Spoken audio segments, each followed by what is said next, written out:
अस्सलाम वालेकुम। Good afternoon. क्या हाल चाल है जी? रिसेंटली जनाब एक बहुत बड़ी न्यूज़ आ गई है। जापान के रूल्स में एक तहलका मचने वाली गेम हो गई है ये फॉरेनर्स के लिए स्पेशली।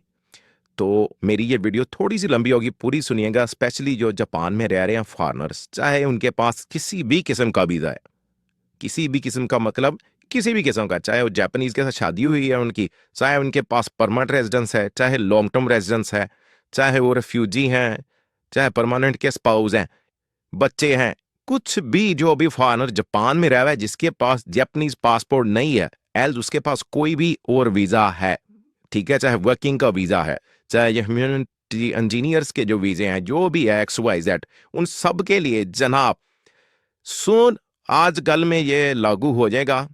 पार्लियामेंट में इनके बिल पेश हो चुका है वजीर आजम को, इनका जो प्रेसिडेंट है, ठीक है, कि लोग जो जापान के रूल्स फॉलो नहीं करते, ठीक है, उनको उनका वीजा रिन्यू ना करके दिया जाए। अब रूल्स क्या होंगे? सिंपल है, वेरी सिंपल। अगर आप लोग जापान के रूल्स मतलब ट्रैफिक के रूल्स हैं उनको फॉलो नहीं करते, ठीक है, वो माइनर भी हो सकता है आपके वीजा के रिजेक्शन के लिए।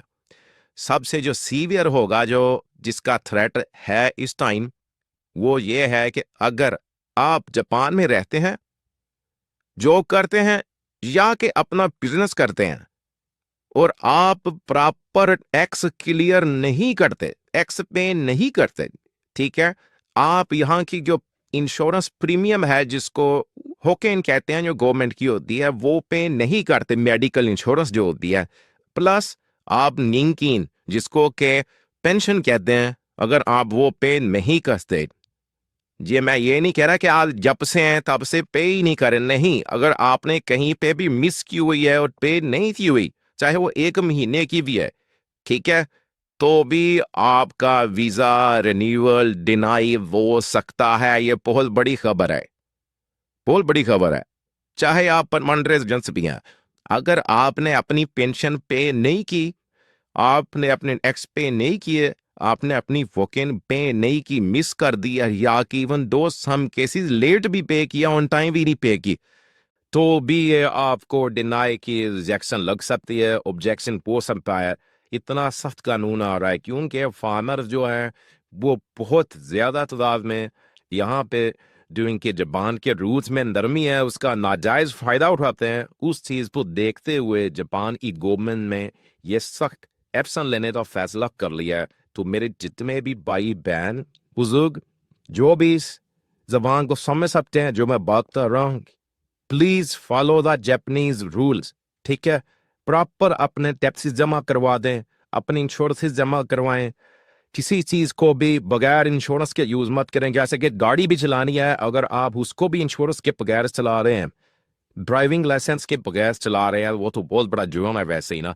कुछ भी ऐसा वैसा जैसा ही पकड़ा जाएगा अदर, क्योंकि ये सब कुछ जापानीज रूल्स कहता है।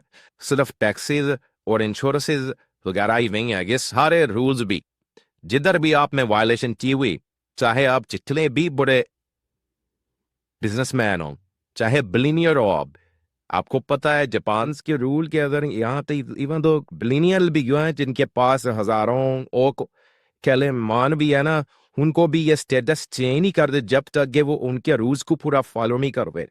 तो कोई बंदा इस खुमार में ना रहे मैं बहुत बड़ा बिजनेसमैन हूं, मैं फलाऊं, मैं टमलाऊं, जापान किसी को प्रैक्टिकली समझता, ये समझते हैं सिर्फ और सिर्फ अपने रूल्स को। जो बंदा इनके रूल्स फॉलो करता है, वो चाहे किसी कंपनी का छोटा सा एम्प्लॉय दिया, उसको भी अपने सर पे बिठा के रखते हैं, ठीक है, उसको सब कुछ देता है जापान, जो भी उसको जरूरत होती है, क्योंकि वो इस रूल इस मुल्क के रूल्स को फॉलो कर रहा है। तो प्लीज बी केयरफुल।